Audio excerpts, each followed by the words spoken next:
Hey, happy Friday to you. It is March 5th and time for this week's Friday Funnies, coming to you from our new and hopefully improved Friday Funnies set. This is my co-host Eddie. He doesn't say much, but he's here to answer your questions, and hopefully you will enjoy the improved sound and picture. If you don't think it's improved, please let me know so I can take this fancy new camera back to the store before the warranty runs out.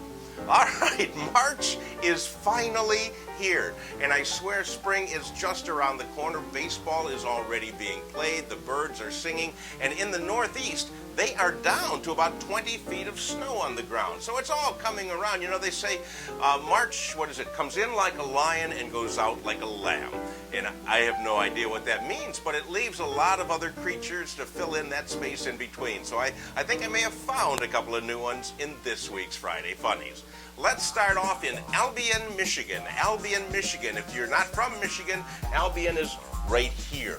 Right here, you can look that up if you want. Anyhow, police arrested a 53-year-old man up there who checked himself into a hotel room, then proceeded to shoot the place up, and he put the alarm clock in the microwave.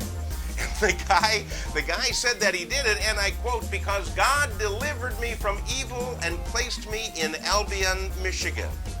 Which makes one wonder why God did this. Did he do it to punish the man? Or did he do it to show the people of Albion what a real whack job looks like? Already, police have already charged him with reckless use of a firearm, but then they discovered the alarm clock in the microwave, and they have added to those charges that of killing time. Brand new look, same old jokes. All right, let's move on to Montesano, Washington. Montesano, Washington, where Ray Messenger up there was driving along the road. He ran off the road, ran smack into a utility pole and knocked it down. And fortunately, Roy was not seriously injured. And having escaped from this brush with death, he breathed a sigh of relief, looked around, nobody was near him, so he decided to relieve himself because he was a little nervous. And Roy then peed right on the power line that he had just knocked down. So he died from peeing on the power line, what authorities call officially a streak of real bad luck. So good luck to Roy. All right, Kentucky's our next stop, and I really don't know that much about Kentucky. I know it's the home of the Kentucky Derby and Kentucky Fried Chicken and inbreeding, but there must be something in the bourbon they drink down there that makes these people a little bit different. Dr. Douglas Rank is a psychiatrist, and he's in jail in Covington, Kentucky. He's in jail for stabbing a woman with a sword. Not real good. So he's currently in jail, but his patients want to know if he can still keep his appointments with them. The deputies at the Kenton County Jail have had to turn several of his patients away who wanted to see him. And if you're one of these patients, you want to get advice from a guy who stabbed a woman with a sword. If you're one of his patients, please Google the phrase "blind leading the blind," okay?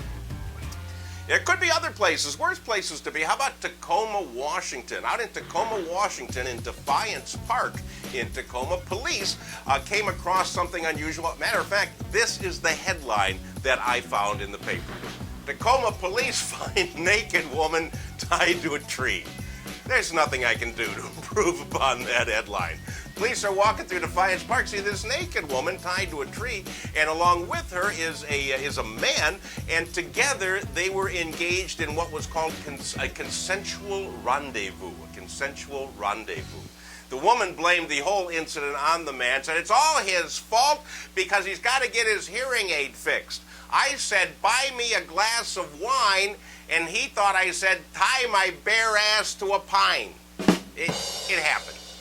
And finally, this is what happens when political correctness runs amok. Maria Canaran of Rahway, New Jersey. She and her family, talk about turning lemons into lemonade. It snowed so much there, they had so much snow in Rahway, they didn't know what to do with it. They decided to make a snow sculpture. And they made a snow sculpture of the Venus de Milo, only to have neighbors complain that their snow sculpture was naked. So the police actually went and asked them to please cover up their naked female snow sculptures. So Maria went out and put on a bikini top on that thing and a sarong around the bottom of it just to keep the neighbors happy. Apparently in Rahway, New Jersey, it doesn't qualify as art unless it's done in spray paint. Hey, that's all I have for you this week. Thanks so much for enjoying the Friday Funnies. Remember, Sunday, the return of daylight savings time, unless, of course, you live in Arizona or Hawaii. What's up with that? But on Sunday at 2 o'clock in the morning, not a moment before, turn your clocks ahead 1 hour. Ahead 1 hour. We'll see you next week, 1 hour earlier.